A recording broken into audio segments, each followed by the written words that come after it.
والے کھانے کے آداب بیان کر رہے ہیں۔ کھانے کے آداب کے سلسلے میں ایک چھوٹی سی روایت ام المومنین حضرت عائشہ رضی اللہ تعالی عنہ بیان فرماتی ہیں، نبی کریم صلی اللہ علیہ وسلم نے ارشاد فرمایا، تم میں سے کوئی آدمی جب کھانے کا ارادہ کرے تو اللہ کا نام لے۔ کھانا شروع کرنے سے پہلے اللہ کا نام لے لے، یعنی بسم اللہ الرحمن الرحیم پڑھے، تاکہ پتہ چلے کہ یہ نعمت اللہ کی طرف سے آئی ہوئی ہے۔ انسان اگر غور سے دیکھے کھانے کے اندر تو کوئی بھی چیز ایسی نہیں ہے جو اس کی ہمت یا اس کی طاقت سے وہ لایا ہو، ساری کی ساری چیزیں اللہ کی طرف سے آئی ہوئی ہے۔ زمین کو کھود کر دیکھ لے، اس میں دانہ ڈالتا ہے، لیکن زمین کے اندر کہیں بھی نہیں ملتا اناج،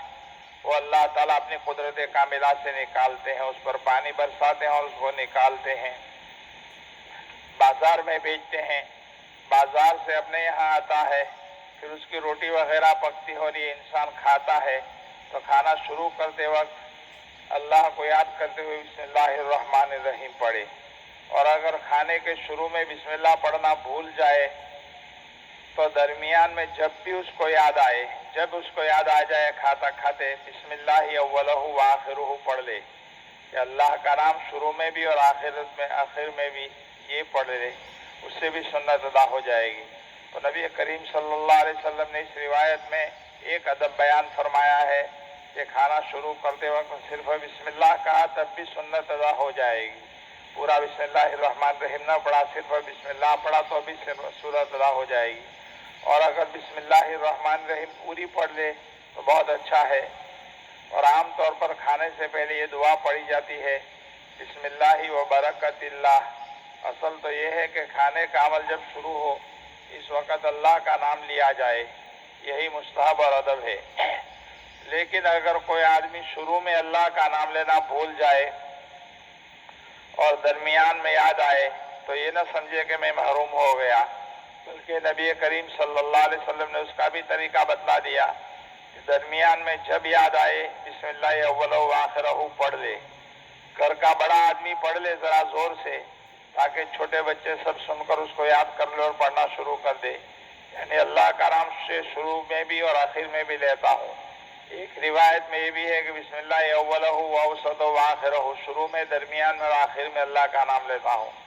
بہرحال نبی کریم صلی اللہ علیہ وسلم نے یہ بھی ایک طریقہ بتلا دیا کہ کھانے کے شروع میں بسم اللہ پڑھنا کوئی فرض اور واجب نہیں ہے، اگر چھوٹ جائے تو اس کی قضا کی جائے، لیکن ایک نیک عمل ہے، اور شریعت کی تعلیمات ہمیں یہ بتلاتی ہے کہ جو کسی عمل کا اپنے آپ کو پابند بنائے اس کو چاہیے کہ اپنے عمل پر اہتمام کے ساتھ، پابندی کے ساتھ عمل کرتا رہے، اس کو چھوڑنے کی نوبت نہ آئے۔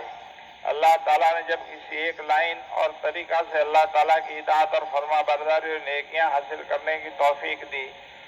اور نیکی حاصل کرنے کا جو طریقہ آپ نے اپنی زندگی میں جس وقت اور جس اعتبار اور جس لائن سے بھی اپنا رکھا ہے،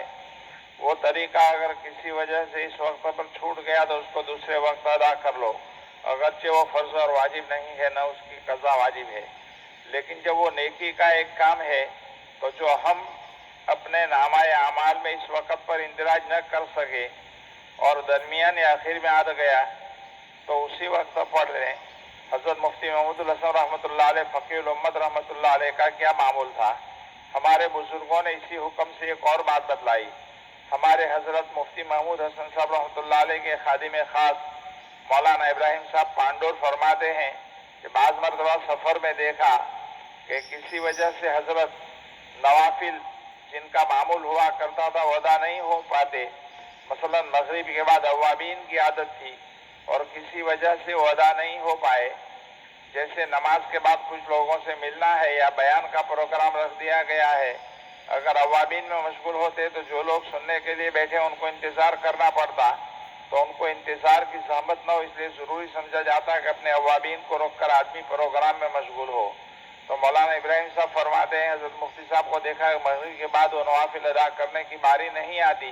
کیونکہ عشاء تک بیان میں مشغولی رہی، تو جب عشاء کی اذان ہوتی تھی تو عشاء کی سنتیں ادا فرماتے اور ساتھ میں نوافل کو بھی ادا فرماتے تھے۔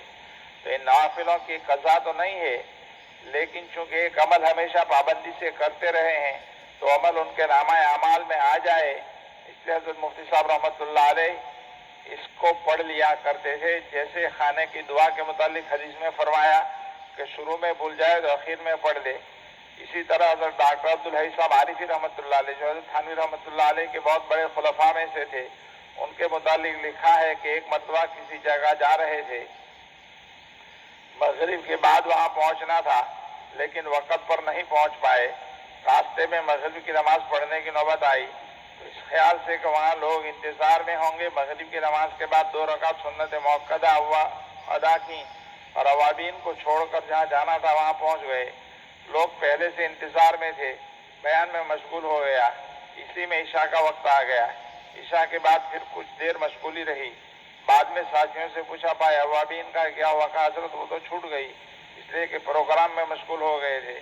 اگر اوابین میں مشغول ہوتے تو لوگوں کو انتظار کی تکلیف اٹھانی پڑتی. تو حضرت اپنے ماتحتوں کی تربیت کے لیے بتایا کہ جب عشاء کی اذان ہوئی تو اذان اور نماز کے درمیان میں جو وقت ملا تھا ہم نے تو اس وقت بھی اوابین پڑھ لی. پھر فرمایا اگرچہ فرض اور واجب نہیں لیکن جب ہم اس کے عادی ہو گئے ہیں اور اپنے نامہ اعمال میں روزانہ اتنی نفل کا ثواب لکھواتے ہیں تو آج کیوں خالی جانے دیں؟ اگر ہم اس کو مقررہ وقت پر نہ لکھوا پائے تو بعد میں جب اللہ تعالیٰ موقع دے دے اس وقت اس کا اہتمام کر لینا چاہیے. بزرگوں سے یہی چیز سیکھنے کی ہوتی ہے. ہمارے دیگر اکابر کو بھی دیکھا کہ وہ اس کا اہتمام کرتے ہیں کہ کوئی معمول وقت پر ادا نہ ہونے پایا تو دوسرے وقت میں اس کو ادا کر لیتے, قضا کی نیت سے نہیں لیکن ادا کر لیتے ہیں. اس لیے کہ جب کسی نیک عمل کی پابندی کر رہے تھے کیوں اس عمل سے محروم رہیں. اس روایت میں نبی کریم صلی اللہ علیہ وسلم نے جو طریقہ بتلایا کہ کھانے کے شروع میں بسم اللہ نہیں پڑھی اور درمیان میں یاد آ گیا تو آدمی یہ سوچے کہ بھائی شروع میں تو نہیں پڑھ سکا تو اب درمیان میں پڑھ لوں, اس سے بھی انشاءاللہ ثواب مل جائے گا. اللہ پاک ہمیں توفیق عطا فرمائے. آج صبح صبح ایک بڑی اندوہناک اور افسوسناک خبر پڑی کہ اب چونکہ بقرعید کی تعطیلات ختم ہونے کے بعد مدارس سارے کے سارے شروع ہو رہے ہیں, دابیل جامعہ بھی شروع ہو گیا, تو مالیگاؤں سے کچھ بچے ایک بس کے اندر بیٹھ کر دابیل آ رہے تھے. مالیگاؤں کے طالب علم جو دابیل میں پڑھتے ہیں وہ ایک بس میں بیٹھ کر آ رہے تھے. مالیگاؤں سے نکل کر ابھی 50 کلومیٹر پر آئے تھے کہ بس کا ٹائر پھٹ گیا, اور اس ٹائر کے پھٹنے کی وجہ سے بس میں بیٹھے ہوئے ایک مسافر ایک طالب علم کو بڑی زور سے لگا دھکا یا کوئی پرزا اس کا اڑا وہ اس کو لگا, شدید زخم ہوا اور سر سے خون وغیرہ نکلنا شروع ہوا. فوراً مالیگاؤں سے ایمبولنس بلائی گئی اور اس کو ہاسپٹل پہنچایا گیا, لیکن ہاسپٹل پہنچتے پہنچتے بیچارے کا انتقال ہو گیا. اللہ پاک مرحوم کی مغفرت فرمائیں, ان کے گھر والوں کو صبر جمیل عطا فرمائیں, اور اگر اس میں اور کوئی مسافرین دوسرے بھی بیٹھے ہوئے تھے جو کوئی تکلیف میں یا ایک حالات میں آئے ہوئے ہیں تو اللہ پاک سب کو شفا عطا فرمائے. یہ دعا کرتے رہیں. دعا ہے. جزاکم اللہ. درود شریف. سبحان اللہ.